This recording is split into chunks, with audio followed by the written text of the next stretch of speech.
savez, c'est une nouvelle aide qui a été mise en place depuis le 1er décembre dernier et qui doit garantir les conditions financières nécessaires pour se mettre à l'abri et prendre un nouveau départ. La CAF de l'Hérault soutient des associations, finance des réseaux et tous ces professionnels permettent d'accompagner les victimes mais aussi de lutter efficacement. C'est pour cela également que nous avons souhaité créer avec l'État et le Conseil départemental l'Observatoire départemental des violences faites aux femmes. Ces actions sont nombreuses. Je saisis l'occasion qui m'est donnée pour vous dire que nous faisons le maximum pour être au rendez-vous de cette aide essentielle. Essentielle parce qu'elle permet réellement d'aider matériellement ces victimes et nous sommes attentifs à ce qu'elles soient traitées rapidement.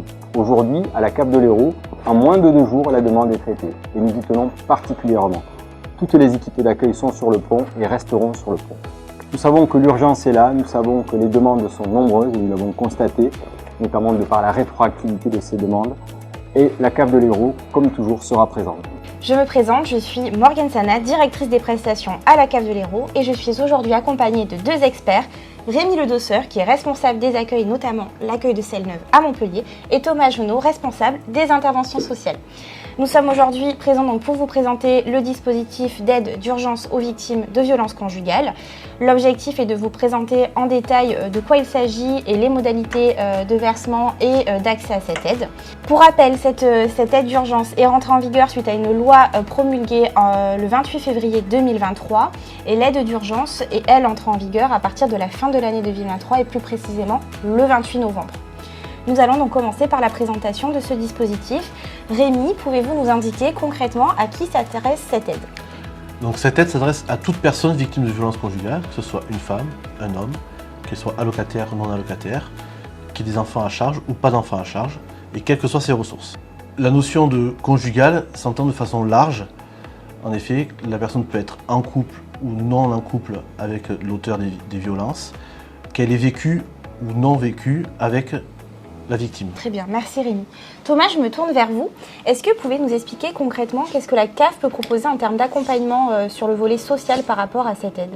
Donc il y a 2 choses distinctes à voir. La première, c'est que la loi prévoit une transmission par la CAF au conseil départemental, sous réserve que l'allocataire ait accepté via le formulaire de demande la transmission de ces informations, pour que le conseil départemental propose un accompagnement social à l'allocataire qui en aurait fait la demande. En complément, les CAF proposent pour les allocataires avec enfants à charge 2 portes d'entrée pour de l'accompagnement social. Le premier, c'est dans le cadre du parcours séparation, où là, les allocataires peuvent faire la demande en accueil par le biais du pool ou sur le site internet de prendre un rendez-vous administratif pour l'ouverture des droits, qui découlera après sur un accompagnement social. Et on a aussi l'offre de service social, séparation, qui, dans le cas d'une séparation déclarée par les allocataires, déclenche un envoi de mise à disposition d'une des travailleuses sociales de la CAF. Et là, c'est l'allocataire qui décide ou non de se saisir de la proposition d'accompagnement social qui lui est faite. Merci Thomas. Concrètement, quelles sont les conditions nécessaires pour obtenir cette aide ? Donc les conditions, c'est d'être engagé dans une démarche de justice en présentant un des 3 documents qui ouvrent droit à l'aide d'urgence, donc à savoir le dépôt de plainte, une ordonnance de protection délivrée par le juge des affaires familiales ou un signalement au procureur de la République, on y reviendra un peu plus tard, et être en situation régulière sur le territoire français. Merci Thomas. Rémi, je me retourne à nouveau vers vous. Concrètement, voilà, je suis victime de violences conjugales, comment je peux faire pour demander cette aide ? La demande se fait sur le site caf.fr. Sur la page d'accueil, la personne doit aller dans la rubrique « Demander une prestation ». Dans la partie « Faites une demande de prestation en ligne », il doit se rendre dans la rubrique « Vie personnelle ». En bas de la page, dans la partie « Violence », il doit cliquer sur « Faire la demande ». S'il est allocataire, il doit se connecter ici. S'il n'est pas allocataire, il doit créer un compte en complétant les informations demandées. Ensuite, il devra créer un nouveau mot de passe pour sécuriser l'accès à son compte allocataire. Puis cliquez sur « Continuer ». Télécharger et compléter le document.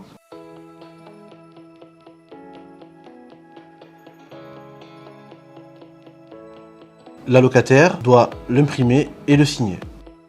2 options s'offrent ensuite à lui. Poursuivre sa demande en cliquant sur « Transmettre la demande » et y joindre les documents justificatifs avec le formulaire téléchargé, ou tout envoyer par courrier à la CAF.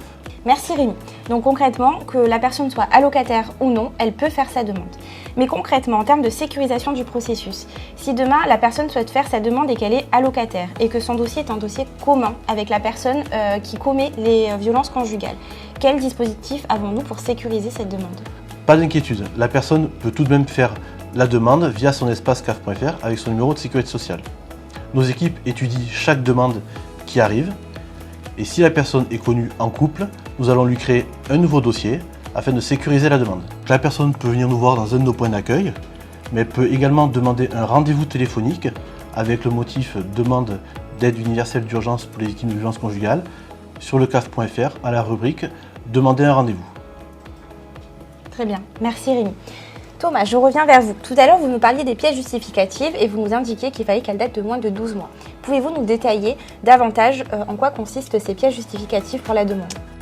Donc les 3 pièces justificatives qui sont recevables dans le cadre d'un dépôt de demande d'aide d'urgence sont un dépôt de plainte, le récépissé ou le PV d'audition de dépôt de plainte, un signalement au procureur de la République ou une ordonnance de protection délivrée par le juge des affaires familiales. Donc, comme vous le disiez, il faut que ces pièces datent de moins de 12 mois et ce sont les 3 seules pièces qui sont recevables.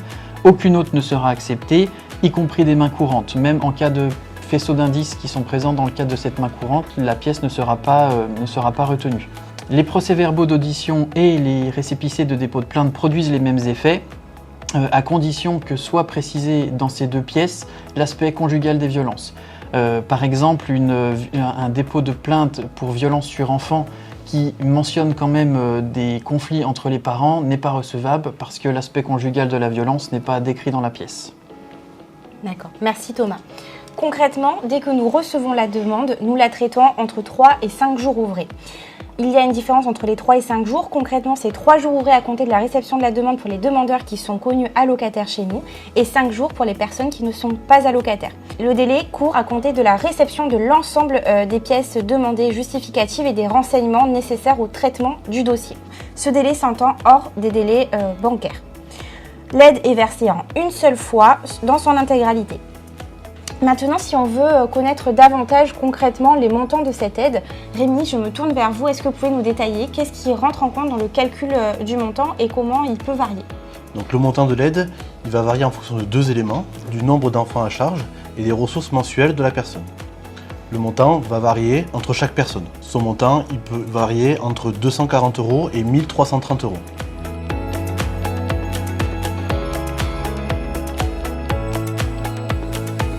D'accord, très bien Rémi. Donc si je comprends bien, ça dépend du nombre d'enfants à charge d'une part et des ressources mensuelles d'autre part.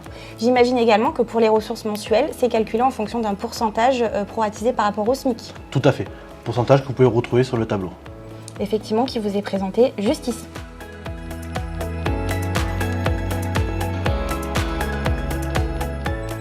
À noter ici que le paiement de l'aide va être déterminé sous forme soit de subvention, donc une aide non remboursable, soit une aide remboursable, c'est-à-dire un prêt sans intérêt. C'est la CAF qui détermine si l'aide est versée sous l'une ou l'autre de ces 2 formes. Concrètement, ce sera notamment les revenus de la personne qui fait la demande qui seront pris en compte, en fonction notamment d'un pourcentage du SMIC.